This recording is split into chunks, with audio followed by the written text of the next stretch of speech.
So what else, ayan 'no, 'yan yung sinasabi natin na talagang pagdating sa, kitaan guys, talagang medyo papaldo kayo ngayon dahil nga dito sa mga bagong opportunities na 'to guys. Sabi ko nga sa inyo, malaki yung potential nito.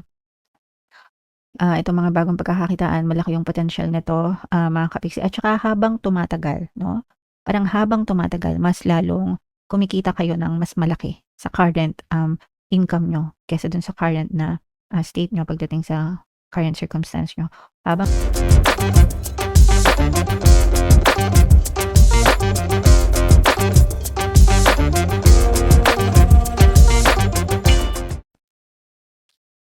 Hello guys, hello Leo, welcome back to Pinoy Pixie Tarot. Ang pamagat ng episode natin for tonight is monthly horoscope para ngayong September para sa Leo, Sun, Moon, Rising sign, and Venus. So, unahin natin tong deck na to. By the way guys, sa dulo ng video magkakaroon tayo ng yes or no.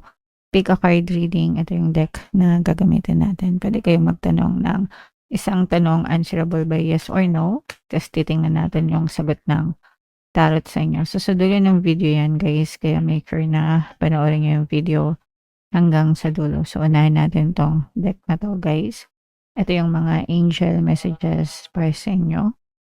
So, meditation brings answers. Ito guys, message ito para dun sa mga kapiksi natin na naguguluhan. Kung meron kayong mga ligalig sa isipan, mga bagabag sa isipan nyo, this message is for you. Matuto kayo mag-meditate guys para kumalma yung inyong isipan, mag-subside yung momentum of thoughts nyo, mga kapiksi. Kapag mas kalmado yung isip nyo, mas nakakapag-isip kayo ng tama, mas nagkakaroon kayo ng gabay or nagagabayan kayo sa tamang direksyon guys. Okay? So, dito sa ating channel guys, meron tayong Tagalog guided meditation. Ginawa ko yan mga kapiksi, para sa mga kapiksi natin na nai-stress, para mawala ang stress and anxiety, okay?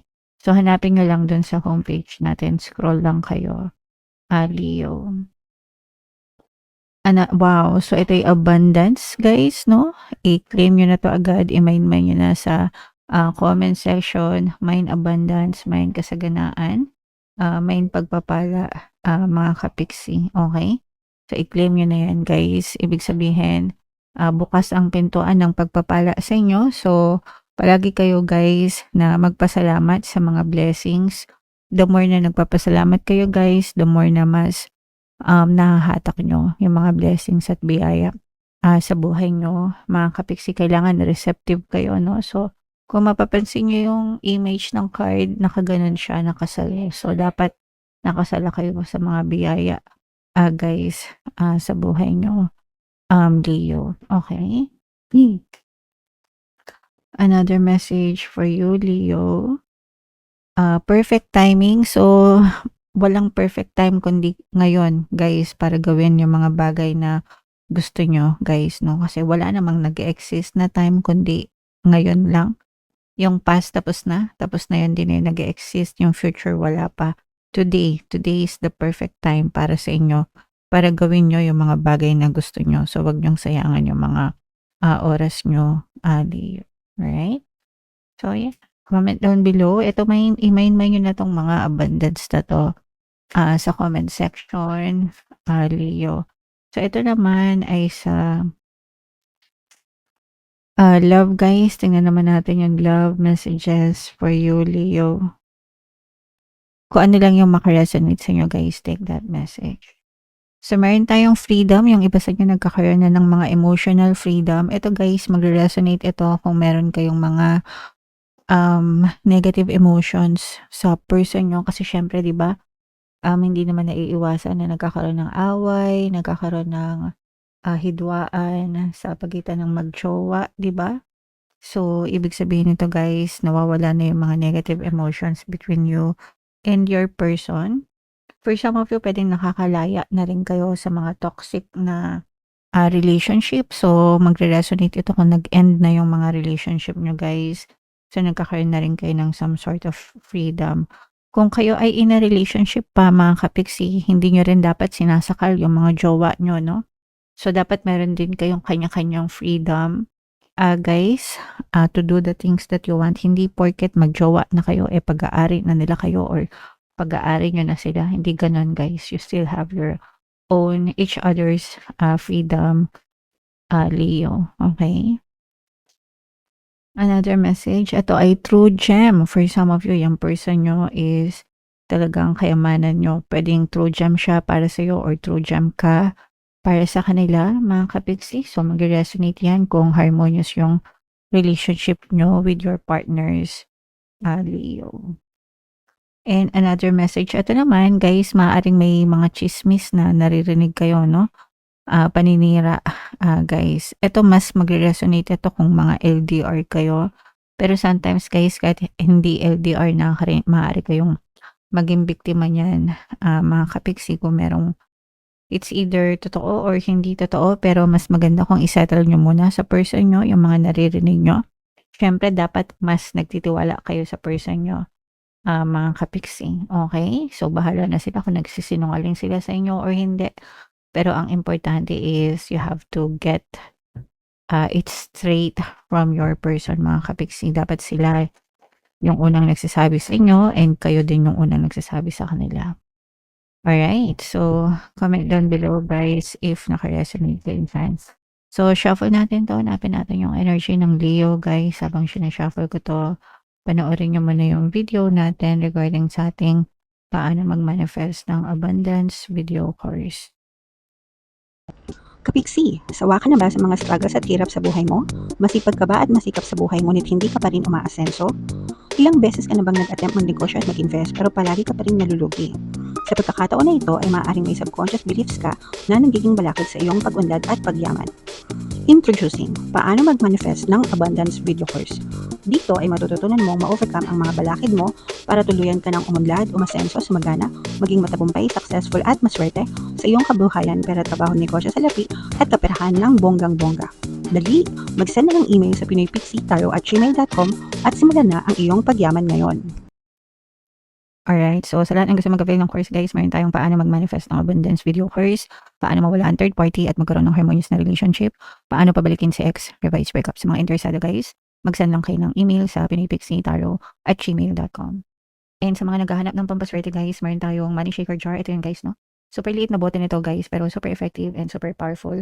At saka ito, so ito yung ating WhatsApp number, guys. I-chat na lang ako dyan, mga kapiksi. So, Leo, kayo in-represent ng Queen of Wands, guys.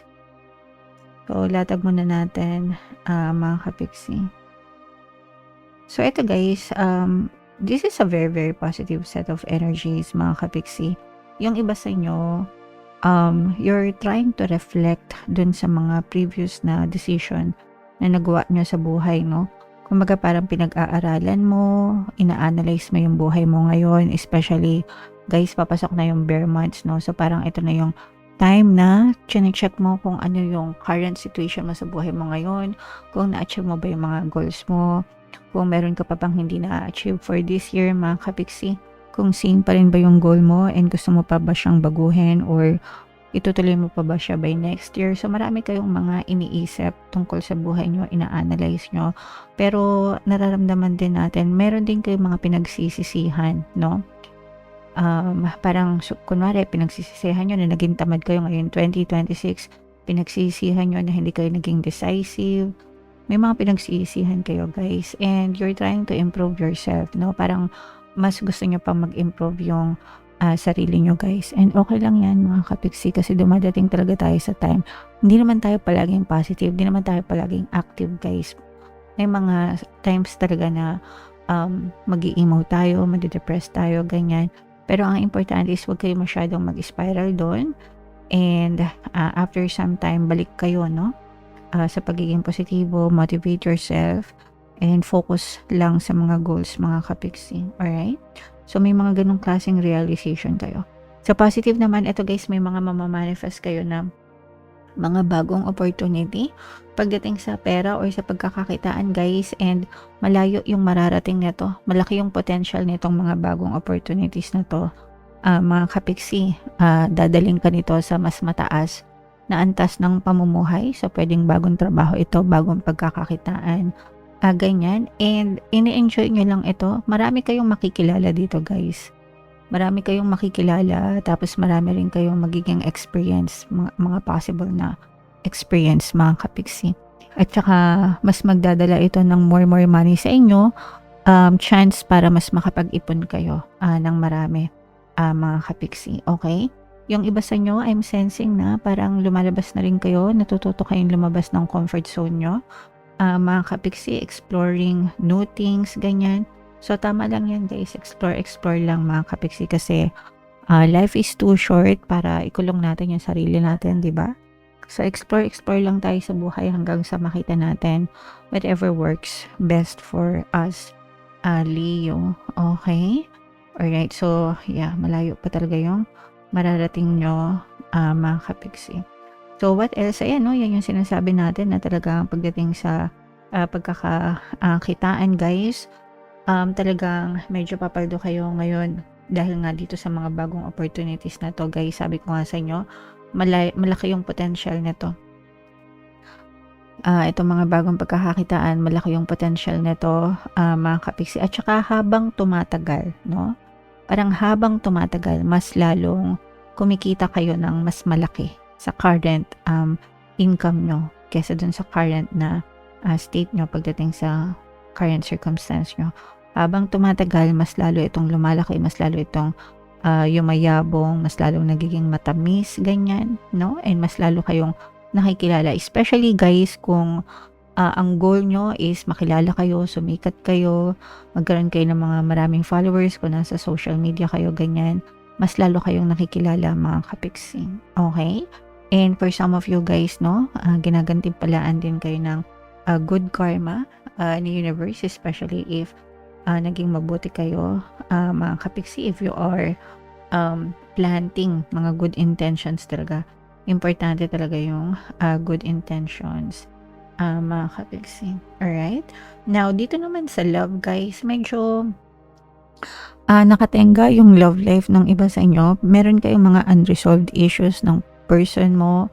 Meron kayong issue na hindi pa natatapos, hindi pa nasisettle, hindi pa kayo nagkakaayos, hindi pa nagkakaroon ng, kahit na nag-usap na kayo, guys, no? Parang hindi pa rin siya tapos, mga kapiksi. So, nag-i-spiral pa kayo sa kanigahan.